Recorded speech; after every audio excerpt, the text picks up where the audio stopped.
I can treat you like a 9 to 5, but I want to take you on vacation. Alright guys, so today I'm going to be showing you guys how I grew my hair long, basically. And I put like the notes that I want to, the points I want to talk about, so I don't get off the track. So if you see me looking down at my phone, it's because of that. Number 1 is protective styling and low manipulation style. So personally for me, I retain more length when I keep my ends tucked away. So I do like buns, or I'll do like the halo twist styles, things like that, because that helps me to keep my hands out my hair. And low manipulation styles can range from braid outs to twist outs, wash and goes, things like that, where it doesn't take you a lot to like style your hair. But I feel like my hair grows better when it's in a protected style. So you could do weave, things like that. So keep that in mind. And tip number 2 is moisturize your hair. So I'm telling you right now, moisture is key in your natural hair journey, because if your hair is dry, your hair is gonna break off. Like, you have to keep your hair moisturized. I use the LOC method, which is liquid, oil, and cream, and that helps to keep the moisture in my hair for a long period of time, for maybe like 3-4 days, and then I'll re-moisturize. When I see that it starts to get dry and stuff. But I'm telling you right now, moisture is gonna save your life. Like, you're not gonna, this hair journey is not gonna work out for you if your hair is dry and feel crunchy and stuff. No, I'm telling you. So yeah. So tip number 3 would be to incorporate deep conditioning into your regimen. And I mean, I recommend that you at least deep condition at least like once every 2 weeks, because I mean, even when you wash your hair, even though you might use sulfate free shampoos and stuff, you still need to like put that moisture back in your hair. So I do that by deep conditioning. I typically, when I deep condition, I put a shower cap over my head and I sit underneath my heated dryer or my heating cap for about 30 minutes, and I wash out my deep conditioner with cool water.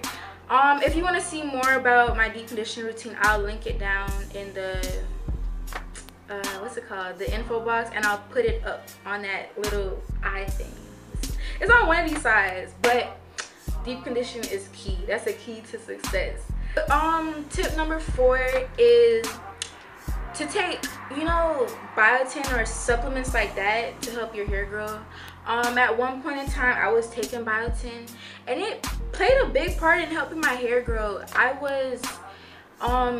think I was taking the 5,000 mcgs, and I'm telling you, like, it really made my hair, like, my roots were so thick, and I was just like, I didn't know what to do, because it made such a big difference in my hair.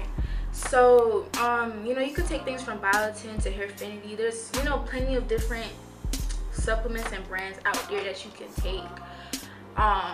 And if you do take biotin or any of those type of things, make sure that you drink water, because if you don't drink water when taking them things, you're gonna break out bad, and it's not cute.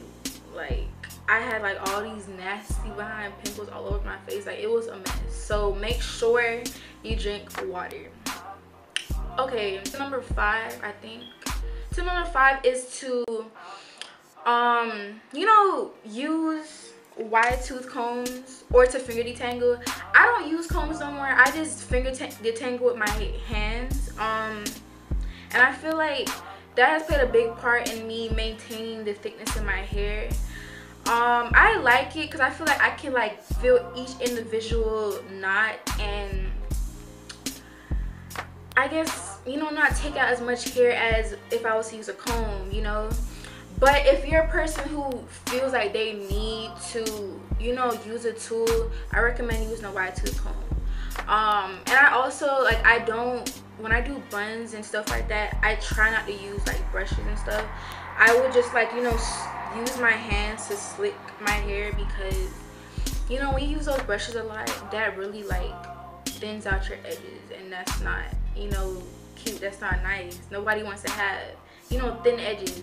So keep that in mind. I forgot what tip this was. I think it was tip number 5 or something like that, and that's to minimize the amount of heat that you use. I got my hair, well no, let me back it up. So I feel like, you know, back when I was younger, when my mom used to do my hair a lot, she don't do my hair no more obviously, but when she used to do my hair, she used to blow dry my hair like, you know, every week, and she wasn't using heat protectors and stuff like that, and I had really bad heat damage. And I feel like, you know, when you use less heat, like I know when I stopped using as much heat as she did back when I was younger, I saw a big difference in the way my hair looked, and like my hair, you know, had like a little bounce to, like it was more curlier, things like that. So, you know, make sure you use as little heat as you can.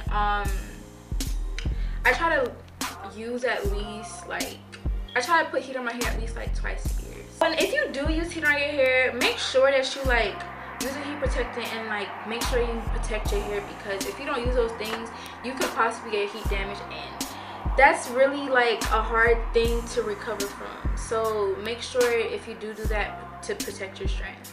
Number 7, I think tip number 7 is to find what products work for you.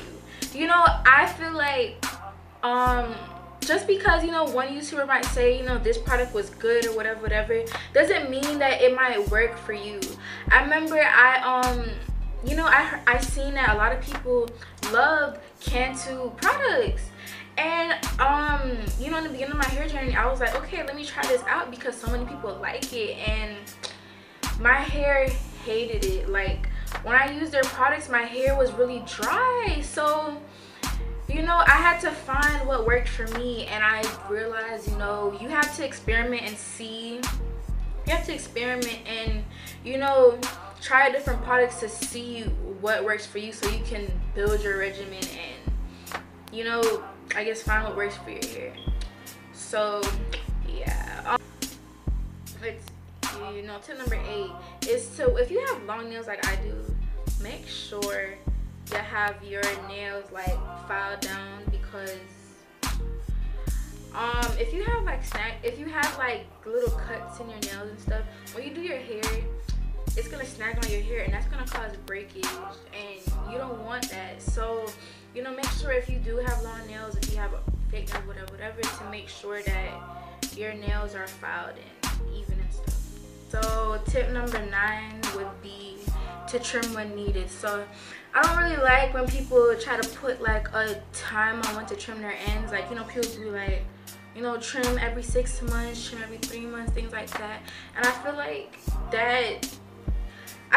you know, trim when you feel like your ends look bad, and when you have a lot of split ends and things like that, you know. So keep that in mind. Also, don't trim so often, if that makes sense. Like if you're trimming every, you know, 2-3 months or whatever, like you're not, you might say, oh, my hair is not growing, but it's like you're cutting off, you know, some of that hair. You might be cutting off unnecessary hair, you know, if you get what I'm saying. So just trim based off of the condition of your hair. If you're a person who's transitioning from relaxed to natural, then, you know, yeah, you could trim more often, so you could get rid of those ends, so you could, you know, get closer to being natural and stuff like that. But trim when needed. Tip number 10 is to be patient. You know, it is kind of hard to see, you know, some people who might have started out the same time as you, started, you know, being natural, started their hair journey the same time as you, and then the hair is already down their back 2-3 years down the line. You know, I feel like you have to be patient with yourself, you know, and just go with the flow. Because if you're constantly worried about, oh my gosh, why is my hair not growing, or oh, I only gained 1 inch this month, whatever, like it's gonna make your hair journey, your hair growth journey longer and more I guess it's just exhausting because you're constantly comparing yourself to others and things like that. So I just feel like be patient. That's like my top tip for you, is to be patient, because if you're not patient, it's not gonna be fun. Being this natural hair journey is not gonna be fun for you.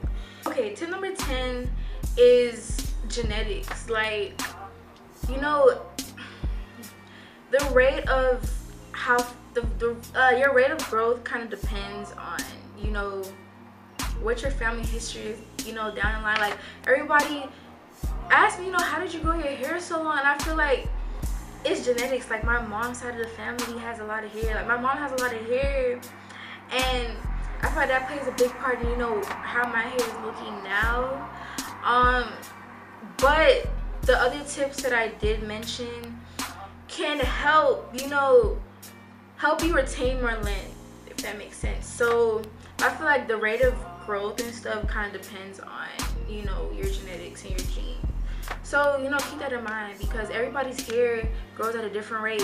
One person might grow an inch in 1 month, and another person might grow, you know, 4 inches in a 1 month period. So, you know, keep that in mind.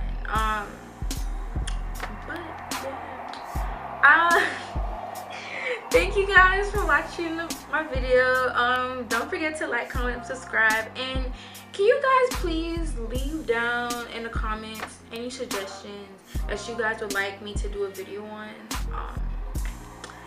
But yeah, bye guys.